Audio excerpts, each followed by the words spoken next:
It's time now for Countywide, a special presentation of Yavapai Broadcasting News. Join Paul David and Jen Cohen as they talk with our community's leaders, newsmakers, and people in the know. You'll hear about the hot topics that affect all our lives in Yavapai County. And now, here's today's Countywide. Welcome to Countywide. I'm Paul David. Once again, great to have you in studio today. Cottonwood Police Chief Steve Gesell back with us once again. We're going to talk about mass shootings today, since we have we had the recent mass shooting in Las Vegas. It'll be the most recent one. Welcome back. Thank you very much. Always a pleasure. I'm not even sure where to start. What I think my first question for you: are you surprised by these events anymore? Well, I think most of the American public, unfortunately, at this point in time, is not surprised anymore. And that's kind of a fear that I personally have, and I think is shared by a lot of Americans, is that this has become almost the new normal, to where we're just kind of, oh, okay, wow, we watch it, and then we move on. And I mean, obviously it's a grave concern, and I think it's, has the propensity to change the way we live on a daily basis in this country. For me, it makes me wonder, what can I do to make sure I don't fall victim to that? And it's not that I don't want to go to a concert, I don't want to go to a movie theater, I don't want to go to a nightclub, because this is, I don't want to go into a school, because this is where all these shootings are taking place, it seems like, anywhere there's a large crowd of people. It's more of, I've got a friend who, when he and his wife go someplace, he knows where the exits are, and he stays close to an exit. So if he needs to grab his wife, they're out the door. And I've even told you, after I had that incident in my house, now I don't go in my house if I don't see my cats when I walk in. I've got a can of wasp spray sitting there, so I'm ready to the 20-foot stream of poison to send. And so I feel like I just want to be more prepared myself. Let's go with that route real quick if we can. How can we be, is there a way to be prepared for something like that? I mean, here you got 22,000 people watching a concert, might as well be 5,000 people at a fair locally, and all of a sudden, boom, this starts taking place. Well, in law enforcement and the military, there's a term called situational awareness, where you're aware of your surroundings. Just like when you come in, you don't see your cat after the experience you had, those are cues that, hey, something may be wrong here. Something's wrong. And you pay more attention. You're more analytical. And I think today, I mean, we have a little hurdle in our society called our personal devices that are now even making the average American even less aware of their surroundings. I mean, ER visits are up as people are hurting themselves as they're walking down the street looking at their phones. Right. So I mean, that's kind of where I go when people say, hey, and I say, well, number one, I mean, we're dealing with the World Wide Web, we're dealing with social media, we're dealing with a news cycle, which is 24/7 now. So any event like this is out there, it's in your face, not to diminish the just horror and disgusting mindset that would carry out the mass killing that just occurred in any of these, but certainly the one in Las Vegas. But it just boils down to what I tell people is just be aware of your surroundings. And in American society, I can tell you as a police officer for 29 years, I can't tell you how many times we've heard, well, I didn't know if I should call. This is after the fact, after something horrific has happened. And we always encourage people, if you see something that just doesn't look right, you're not inconveniencing someone unreasonably by letting the police know so we can take a look at it, or letting, in particularly this instance, you could let security know in your hotel, hey, I've seen this guy come in and out of the room 40 times with different, and I don't know what happened, but. My thought there would be a big deal. I could care less that I've inconvenienced you. I was concerned about this, so thank you for checking it out. But that would be my personal thought. And obviously there's people that are ready and willing to do that. I mean, that are paid to do that, and we have no problem, and we would love to get more of those calls. Better safe than sorry. Absolutely. Right? I mean, that's what it boils down to. Right. We catch some more of these things. Because I remember there were several years back, before I guess cell phones were in your face while you're walking down the street, it was, look for suspicious briefcases just sitting around, boxes just sitting around, packages sitting around, backpacks sitting around, and that was the thing that everyone was told to do. That moment was to look for these suspicious packages and odd things sitting in places where you just wouldn't see them. Sure. Yeah. Sure. I think most Americans, I mean, if we can move away from that and start to drill down on why is this happening? You know, is that... And that's, you said you're willing to talk about that. Sure. And I've told you that that's one of the hardest things for my job to get from anybody is when you hear these crimes are committed and you ask the agency, why did this person do that? We don't talk about that. Well, you know, and I think part of that is because this is debatable on what the variables are that have led us to this point. Now, having said that, you go back, mass killings in this country, I mean, we go to the shooting in Texas and climb into the highest tower, and that was in the 60s at Texas. It's not new. No, it's not new. There's certainly more focus on it now, but certainly I'm concerned as an American where our society is going to where these things have become normalized like they are as much as they can be. Sure. But I'll tell you, you know, people say, why is this happening? As you see, the talk now is very predictable. It goes to gun control, and that's on my bullet list that I just made hastily here. But as my personal theories of variables that may or may not be in play, depending on the individual that chooses to do this, this latest one, you'll frequently hear people say, the madman, this is a lunatic, and I think if you really start picking apart a lot of the mass shootings that have occurred in the United States, we're not talking about what people would classify as an insane individual. And I don't know the details on this man, but everything I've read and seen doesn't really paint the picture of a man that should be in an institution.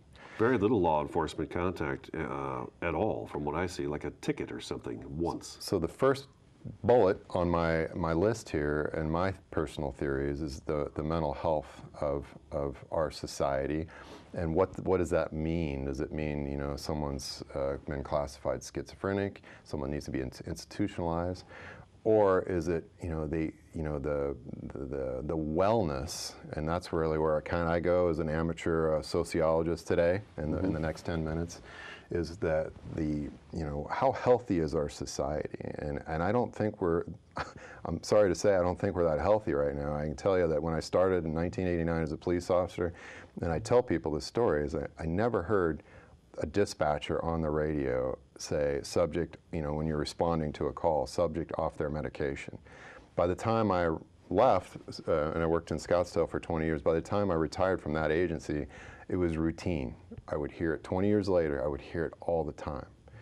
So not only mental health issues, and you know, ask for our society to ask questions about how are we dealing with mental health issues, not just acute mental illness, but you know, everyday mental illness, and but then going to the society that I think we've come, where we over-medicate, and we medicate to the extremes, where I mean, what does that do generally to our society's health? I think most people would say, I think most people would agree, particularly with the opioid epidemic, that we have medicated we've medicated our population beyond what people would say is the cost-benefit analysis. We're not helping people.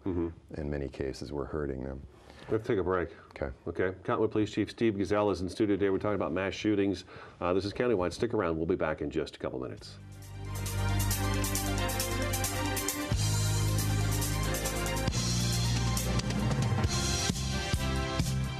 This is Bruce Morrow, Transportation Manager for Cottonwood Area Transit. Remember, we cover the entire Verde Valley and Sedona.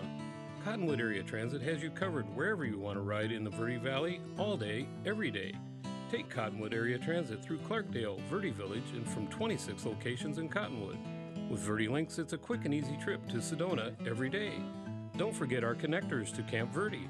Visit cottonwoodaz.gov for Cottonwood Area Transit and take a seat. Let's go ride. The Q102.9 plays all the hits. Yo, what's going on? This is Drizzy Drake. Ariana Grande. Maroon 5. This is Rihanna.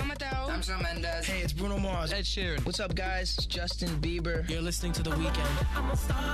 Start your day with Brian James in the morning. You'll get at least 10 songs in a row during your ride home with Julie Page. Zach Sang Show. Catch the Zach Sang Show weeknights 7 to midnight. And Kelly Fox weekends on your home for hit music. The Q102.9 and 104.9 in Prescott and Cottonwood. There are people who struggle with addiction and homelessness.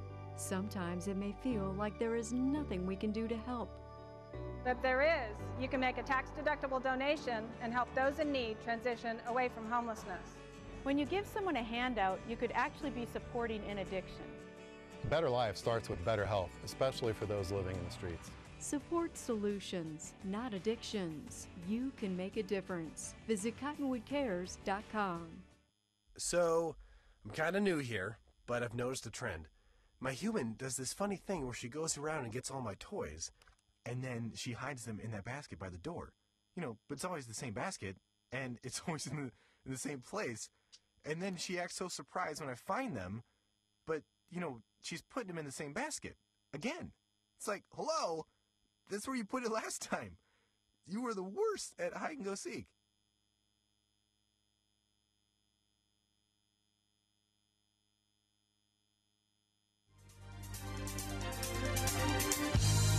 Countywide, Cottonwood Police Chief Steve Gesell in the studio with us today. We're talking about mass shooting with the Las Vegas incident that occurred back on the night of October 1st. And here we are a month later, and, we're talking about it. But real quick, what was it? 58 people killed, over 500 wounded, 546 injured, 58 people killed at that concert in Las Vegas. So we're kind of just, the chief's willing to talk about why. And that's always a curious thing for most people, I think, is why is this happening? So you would say social media is the next kind of focus here. And again, I mean, it's theories. Theoretically, you know, we're looking for answers because something is obviously not right in our society where we can have an individual that has, you know, few police contacts that's shown, at least what we know now is very little indicators that he was mentally ill. How does someone get to that point? And and again, these are theories, but another one is social media and the prevalence and importance relatively that's placed on social media in our society today, where we have social media platforms, Facebook obviously being the pioneer, and there's so many platforms now that our younger generation uses that I don't even claim to know what, to be familiar with them. But what you're seeing is psychologists are now coming out with studies that are indicating that there is a significant negative effect on our society and the individual psyche. Individuals that are tied in so intimately with social media platforms where they're checking, they want to post something, they want to see how many people like their post, they see other people's posts, and their thought process goes to, look at all these other people's lives. They're so much better than mine. And that has a correlation to the level of depression that is what these studies are starting to show, where you get your perception of what your life should be is tremendously skewed, which drives people to, to suicide and certainly, I think, other more nefarious outcomes like what we're seeing. If I go do this, look at all the attention I'll get then. Right, and you can tie that one in. Here's the next one in the limited time that we have. You can tie that theory into the educational system in our society and beyond that. I think it bleeds over beyond our educational system. We have protected our young minds and their self-esteem to the point where I think some people question whether we've prepared individuals for real life many times. And you see a lot of stories in universities now creating safe spaces, and there's the loss of civility in our society right now. But we've created this bubble around each individual ego where we don't want to upset people, we don't want to say something that's contrary to their belief or maybe offensive. We're too sensitive. We're way too sensitive, and I think we probably should take a look at doing a better job in preparing our young minds to enter the real world. And there's another one. That tied into guns, obviously. That's where a lot of the elected officials are going right now with gun control. This country is proliferated with weapons, and I'm not saying that in a pejorative or a negative way. I'm saying it in from a problem-solving perspective, is if we think that legislating, because I seem to recall in this incident that murder is illegal. That didn't stop this individual. There's plenty of guns out there. So I would go straight to, I'm all about solutions, but show me how that is going to stop some of these incidences where, you know, and some studies show that individuals or arenas, as you mentioned, schools is where they go to where the lambs are. Quite frankly, they go to where they know there are no weapons to combat the slaughter that they're about to unleash. And I think those theories, you really have to look and say, okay, is that a solution? And you know, the focus on the bump stocks, I'm one that says, who needs one of those? I get it. If it acts like a fully auto, then it should probably be regulated like a fully auto. And I think the vast majority of our society would roll with that. But because it's, you know, it supports a political ideology, then we start going down the rabbit hole and we miss all these causal factors that we've touched on so far that are really the root causes, and we're going towards a mechanism which I don't think legislation particularly is going to be effective in remedying. How do we, you want to say, okay, so how do we prevent this from happening? And that this is part of the why as well. Is it really something that you can prevent from happening? You know, if like this particular guy right here, he didn't have any past history, no past history of mental illness. His only encounter with law enforcement was a ticket. It looks like he may have checked on rooms on 2 different venues. He happened to be known at the Mandalay Bay, and he was allowed in and was given the suite for free. You know, is it really something that's preventable? Well, there's very few things that I think are completely preventable. We can mitigate it, though, and I you know, I had the opportunity to go and tour Israel with and have full access to their military and their police force over there, and their culture. Israel obviously is in a position where they experience terrorism like no other country, first world country in the world, in my opinion. And the way they carry out their daily lives is most Americans would have nothing to do with it. I mean, you go to the mall, you are stopped, your car is checked, your bags are checked. And we never, I mean, I don't think anyone wants to ever get to that point where we have to do that, where the cost benefit says you got to do this. But I think it goes back to, we've got to be more aware, we've got to look at cues, and it's not just the government, it's everyone. Had, you know, one person, you know, said, hey, this guy has made 10, 12 trips to his room with large bags. It's just kind of weird to us, or odd. And you hear about a lot of these stories where terrorist plots are thwarted because somebody said something, because that got to the authorities and they were able to defuse it. It doesn't make news, I can tell you that. It doesn't get the clicks on, in which there is a money element attached to the media. That's sad too, yeah, that's pretty sad too. And that goes without, you know, we should showcase those incidences as an example, but unfortunately it doesn't bleed, so it doesn't lead. And that's the sad reality. And you know, it's not a simple fix, but it takes certainly a village in this case as well. Okay, we got to take it to the break. Okay, Cottonwood Police Chief Steve Gesell in studio today, just kind of taking around the whole mass shooting issue. Stick around, Countywide back in just a couple minutes.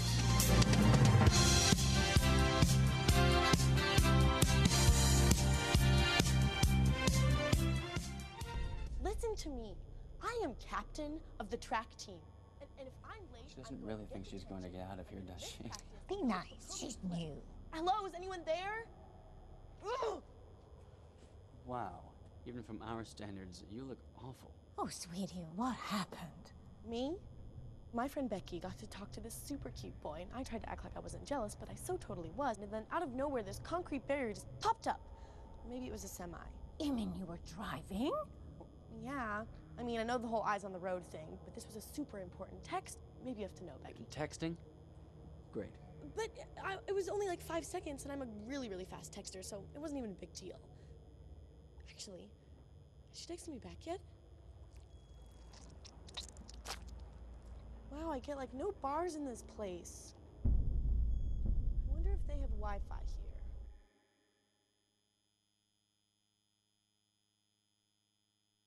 There are people who struggle with addiction and homelessness. Sometimes it may feel like there is nothing we can do to help. But if there is, you can make a tax-deductible donation and help those in need transition away from homelessness. When you give someone a handout, you could actually be supporting an addiction. A better life starts with better health, especially for those living in the streets. Support solutions, not addictions. You can make a difference. Visit cottonwoodcares.com. Q102.9 plays all the hits. Yo, what's going on? This is Drizzy Drake. Ariana Grande. Maroon 5. This is Rihanna. I'm Shawn Mendes. Hey, it's Bruno Mars. Ed Sheeran. What's up, guys? It's Justin Bieber. You're listening to The Weeknd. Start your day with Brian James in the morning. You'll get at least 10 songs in a row during your ride home with Julie Page. Zach Sang Show. Catch the Zach Sang Show weeknights 7 to midnight. And Kelly Fox weekends on your home for hit music. The Q102.9 and 104.9 in Prescott and Cottonwood.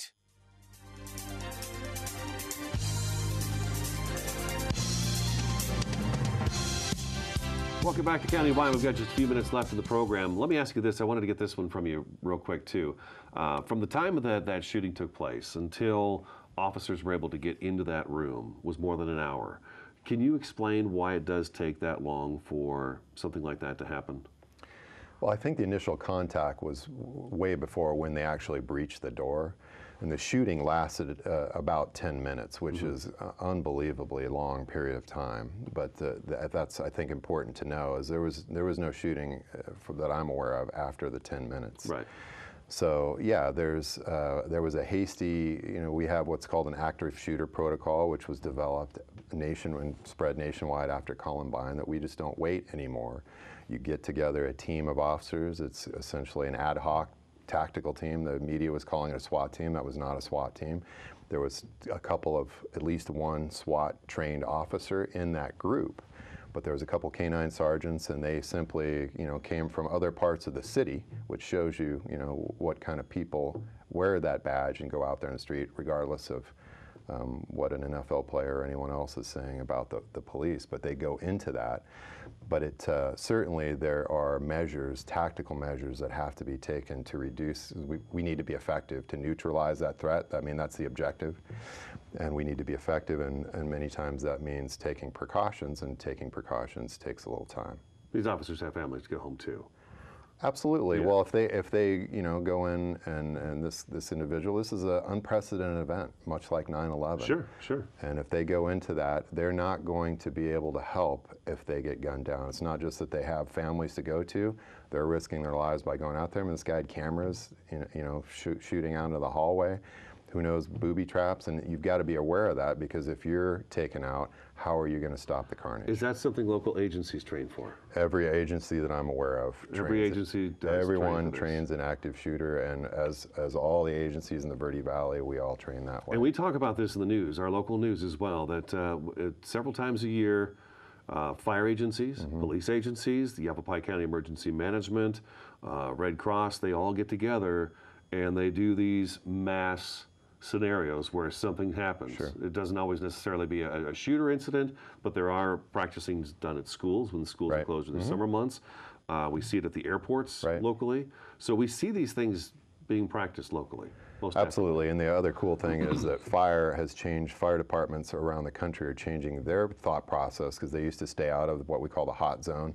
And now they will go in certain circumstances, as you saw in Las Vegas, and they'll pair up, and they go into what we call a warm zone, usually, to get help to people immediately. But the last thing I'll leave you with is always remember that even though we're trained that way, the vast majority of these mass shooting incidents are over by the time those teams are formed. So it's up to that. If you see something, say something. Yeah, the people are going to hit hard and hit quick, just like they all do. I mean, it lasts literally for just a few minutes and it's over, and then we're just kind of trying to figure it out after that. So, all right, wow. I just don't feel like there's much about it, but it boils down to what you said at the very beginning and here at the end as well, is that if you see something that looks out of the ordinary or suspicious, don't hesitate. Don't think to yourself, oh, maybe I shouldn't say this, or the officer's going to show up and say, what'd you call me here for this? Too bad. Be suspicious. It's a solid first step. We just have to change the way we think and do the right thing. All righty. Thanks, Chief, sir. thank you so much for coming Take in. Touchy subjects, you know. Yeah. It's always nice to have somebody that'd be able to come in and talk about them. All right, that stays Anytime. countywide. Cottonwood Police Chief Steve Gesell in studio with me today. I'm Paul David. This is Countywide. Thanks for watching and listening, and we'll talk to you again next time.